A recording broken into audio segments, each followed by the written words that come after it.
I'm here with JV and Mike. They're actually my classmates from college.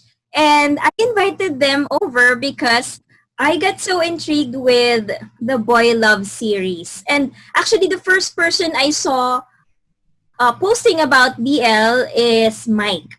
I saw him like flooding Facebook about it. And then JV would send me private messages encouraging me to watch. So I invited them over to tell me what are their top 3 BL series to watch to start with for beginners. But before that, I want to ask first, Mike, how did you get to be introduced with this? So I started BL like when the lockdown came in, like around March, diba? On the first month of the lockdown, I was really crying almost every night. I'm an extrovert. I don't know what to do. And thanks to YouTube and Facebook, so like, I saw some friends posting about Together. It's a BL series from Thailand.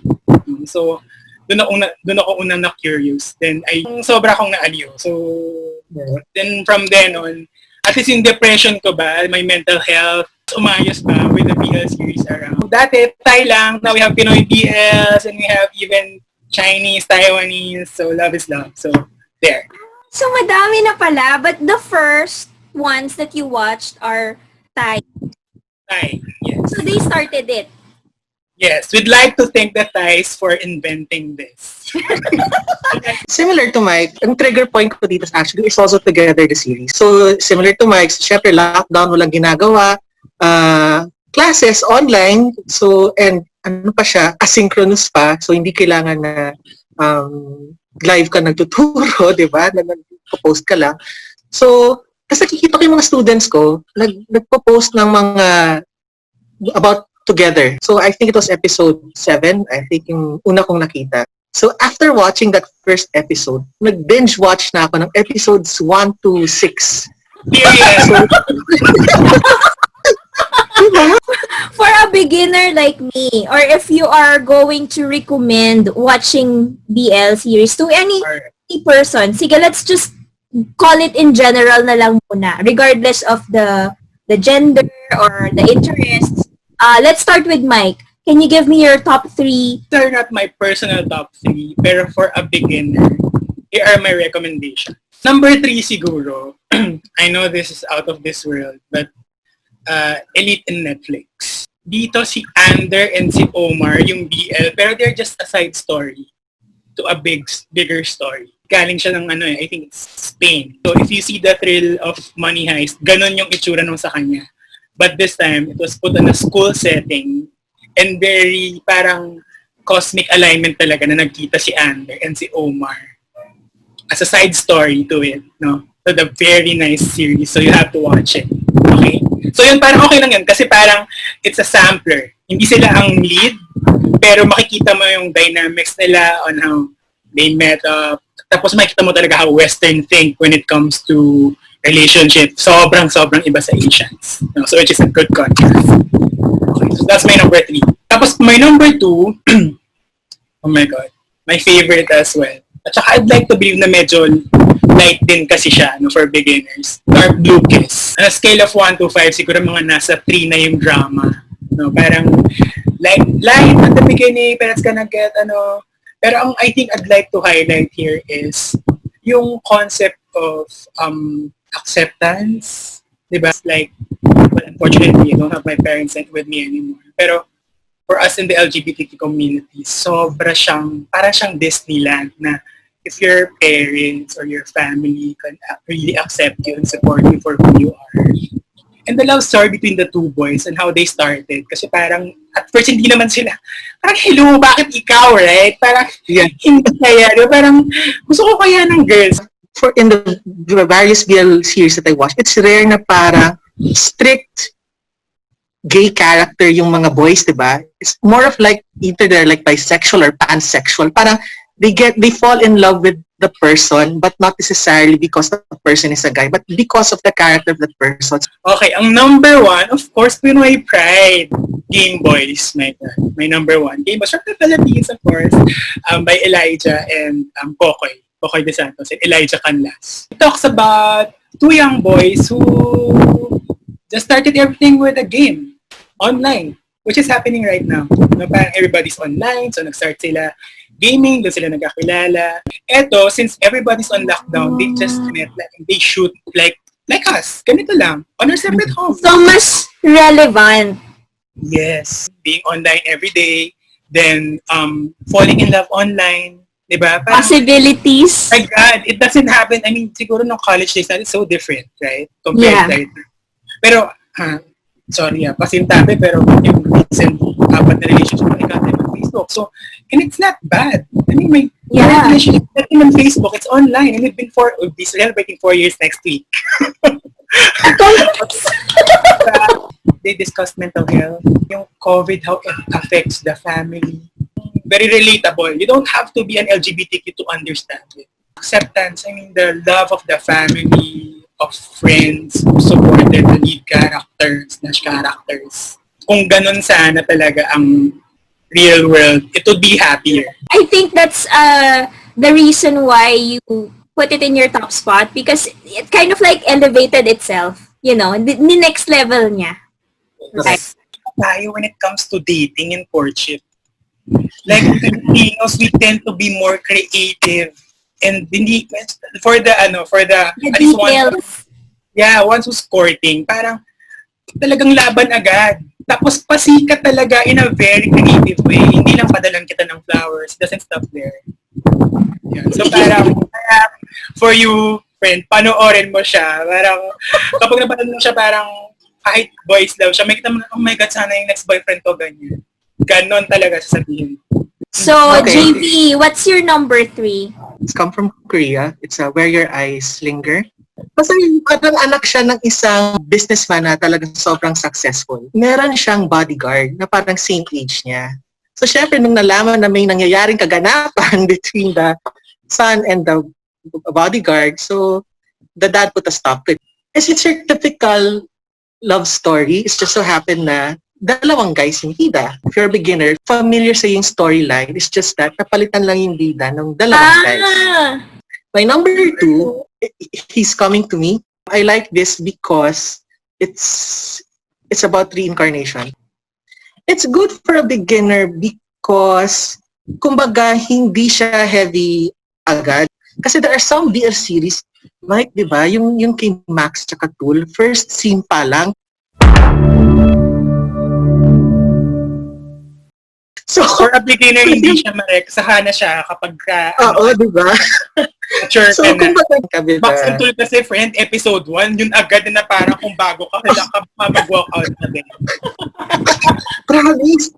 Iba yung top 3 ko talaga. Pero nung sinabi mo kasi ng for beginner, kaya ako siya tinik. Actually, ang number 3 ko talaga turn type. Yung turn type kasi ganun din. My number 1, actually dalawa to magkasunod, Sotus and Sotus S.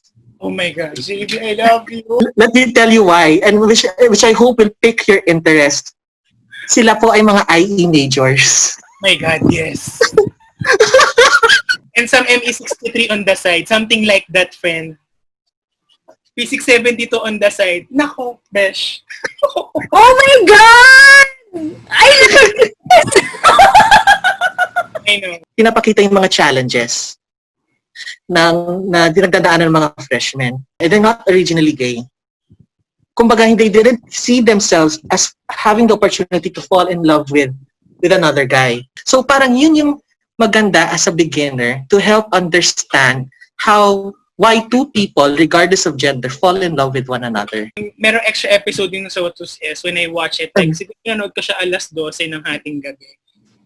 I was crying until 2 a.m. As in, I had to call my best friend para pakalmahin ako. I had to pause, get a healer, kasi talagang, my God, basag na basag talaga. As in, JV already answered the reason why I should watch it, because it gravitates towards loving the person for the person that they are and not a gender. So, how about you, Mike? Why should I watch it? BL is a great content. It's not good. It's great. After shutting down your home office at around 7 or 6 p.m., pag you're done with the household chores and stuff, when you watch content, this is really a good content. Then number 2, I remember before when we used to go to buffets, I always skip the Japanese station. I hated it. I don't like it actually. Parang, hilaw na fish. Bakit? Diba? So, usually kakain akong steak or eating pasta, pizza, or Pinoy, whatever. Pero I skipped Pero I saw my cousins, they're like eating sushi and sashimi and they're enjoying it. So, for the non-BL watchers, yun din yung request namin. You try to see it, to taste a new cuisine. Diba? New cuisine, new content.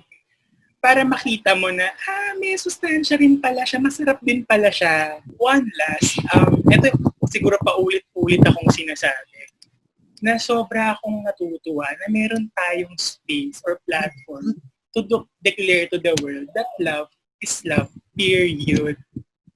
Diba? Yeah. Love is just love. Yeah. Nataon na pa rin yung lalaki. Kasi struggle, like, for a young girl or a lady na looking for a partner, it's just the same. Nagkataon lang na pareho silang lalaki. Yeah. It's not bad because pareho silang gwapo, so for the girls lalo, hindi kayo mabubore. These guys are friends na rin, Beng. Kaya when you see them act, they're very comfortable. K-drama din. Di ba parang before naman tayo, Beng, kibs naman natin sa K-drama, right? Pero once na may nakita ka na, kahit ayoko nagbabasa ng subscript. Kaya ako nag-engineering eh. Ayoko nagbabasa, hindi ko nagko-compute. Ang BL ties, puro basa. Diba? True. Parang ang K-drama, puro basa. Pero yeah. Kasi maganda yung content.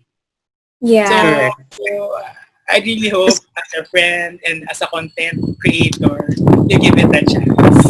If you want to know how to support, if you have a friend who you feel I don't want to say the word confused, but shall we say, parang not yet open to you about it. Yung struggles niya. Yung struggles, correct. Ayan. Makikita mo doon yung dynamics ng friends and family supporting the main characters. So I have just one last question for both of you. Okay. I get attracted kasi to older men. So ano ba yung BL na medyo older naman? Okay. Like, hirapan daw kami sa mga Hello Stranger, Tony Labrusca. Kasi parang sa lahat na napanood kong BL, si Tony Labrusca na yung medyo mukhang mature. There's an upcoming BL series na Max and Tool, di ba? Yung detective tsaka doctor sila. Well, sana. It's Ayun. So yun, Beng. So there's an upcoming BL series na medyo adults na.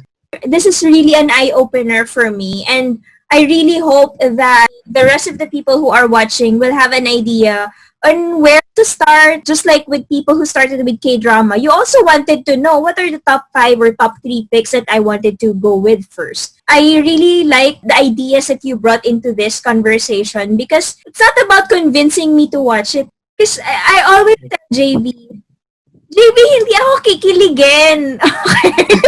But when you start telling me that it's about loving the person for who he is or what he is or she is, then that speaks to me now.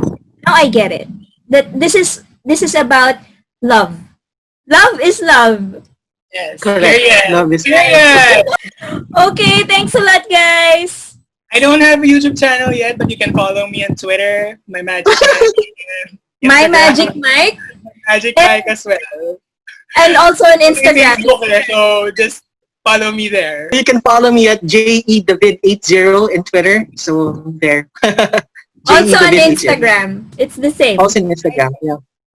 Same. So thanks a lot, guys. Thank you for Thank you for your time. Love you, Beng. Thank you for sharing with me your thoughts. Really appreciate it. I hope that someday we can, discuss more about this BL series. In person, my God.